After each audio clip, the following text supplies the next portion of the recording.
पूरी दुनिया इस समय कोरोना की वजह से चीन से नाराज है और चीन अपनी हरकतों से बाज नहीं आ रहा। इसीलिए अब दुनिया में चीन के विकल्प की तलाश शुरू हो चुकी है। यानी कि दुनिया के मुल्क जो चीन में धंधा करते हैं उन्होंने तय कर लिया कि चीन से अपना बोरी बिस्तरा उठा के कहीं और चला जाए। इसलिए हम कह रहे हैं कि चीन के विकल्प की तलाश शुरू हो चुकी है।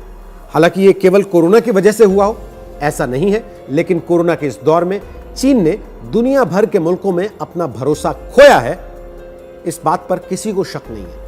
वैसे आपको एक बात बताएं कि चीन में मजदूरी जिस कदर महंगी हो रही थी और अमेरिका के साथ जैसे चीन का ट्रेड वॉर चल रहा था, उसके बाद ही बहुत सारे देशों को चीन से अपना धंधा समेटने के बारे में सोचना पड़ा था, क्योंकि चीन ने इंपोर्ट ड्यूटी बढ़ा दी थी। आंकड़े बताते हैं कि साल 2018 तक चीन में विदेशी निवेश बढ़ने की गति घटकर 15% से नीचे आ गई थी, जो कि साल 2009 में 25% हुआ करती थी, यानी कि 10% का नुकसान। और अब भारत ने भी लोकल के लिए वोकल का नारा दे दिया।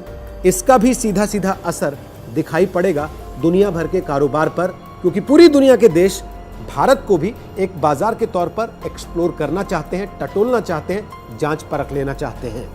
तो आइए आज हम आपको बताते हैं वो कौन कौन से पैमाने हैं जिनके मुताबिक दुनिया चीन का विकल्प खोज रही है और भारत इन पैमानों पर कहां और कितना फिट बैठता है। कोविड-19 के कहर के बाद दुनिया भर की कंपनियां अब एक चीज तो समझ चुकी हैं कि 4 पैमानों पर दुनिया का एक ही मुल्क चीन की तरह खरा उतर जाए, ऐसा हो पाना थोड़ा सा कठिन है। अब ये 4 पैमाने क्या है? ये 4 पैमाने हैं निर्यात का ढांचा, सस्ती लेबर, कारोबार में आसानी और फिर इन सब के साथ साथ कम लागत की सुविधा भी। इसलिए दुनिया में अब कई सारे मुल्क चीन का विकल्प होंगे जहां ये कंपनियां अपना नया ठिकाना बनाना चाहेंगी। सबसे पहले हम आपको बताते हैं चीन से कौन कौन से सेक्टर की कंपनियां पलायन करना चाहती हैं। कोविड-19 से एन पहले पलायन पर रोबो बैंक ने एक स्टडी की और रोबो बैंक की स्टडी बताती है कि ऑटोमोटिव, खिलौने, computer robotics, electronics, packaging, technology, hardware, footwear, garment कंपनियां दुनिया के अन्य देशों में चली जाना चाहती हैं चीन को छोड़कर।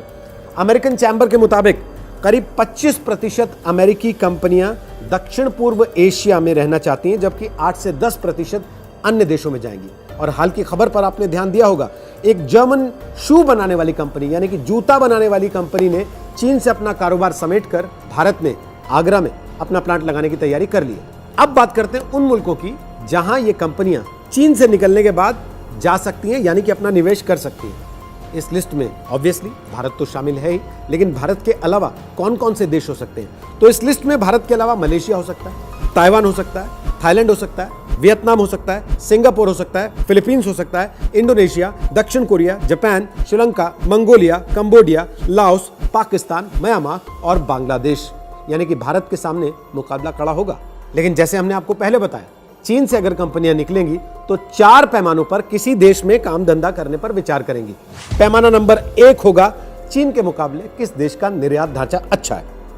इस पैमाने पर Vietnam, Thailand, Korea, Taiwan, Malaysia, Philippines, इन सब के बाद भारत का नंबर आता है। पैमाना नंबर 2, किस देश में लेबर यानी कि मजदूर सबसे सस्ते हैं, मतलब कि मजदूरी पर खर्चा कहां पर कम होता है। तो यहां भी मंगोलिया, बांग्लादेश, श्रीलंका, कंबोडिया वो आकर्षक मुल्क लगते हैं। भारत का नंबर इनके बाद आता है, लेकिन भारत थाईलैंड, फिलीपींस, मलेशिया इन सब से थोड़ा सस्ता पड़ता है। पैमाना नंबर 3, कारोबार की आसानी। इस पैमाने पर भारत जो है वो सिंगापुर, कोरिया, ताइवान, मलेशिया और थाईलैंड से काफी पीछे आ जाता है। और पैमाना नंबर 4, नियामक तंत्र की गुणवत्ता। ये बात कुछ हद तक भारत के पक्ष में जाती है, क्योंकि इसको लेकर भारत की रैंकिंग काफी बेहतर है। दक्षिण एशिया के अन्य प्रमुख लोकतंत्र भी इसी के आसपास हैं। यानी एक बात साफ है कि चीन से उखड़ने वाली कंपनियां भारत के बाजार में सिर्फ अपना माल बेचने के लिए नहीं आएंगी, बल्कि वो यहां पर एक नया चीन बनाना चाहेंगी जहां से पूरी दुनिया में वो अपने माल का निर्यात कर सके। जैसे चीन की मोबाइल हैंडसेट कंपनियां आने के बाद भारत का इलेक्ट्रॉनिक्स निर्यात काफी बढ़ गया।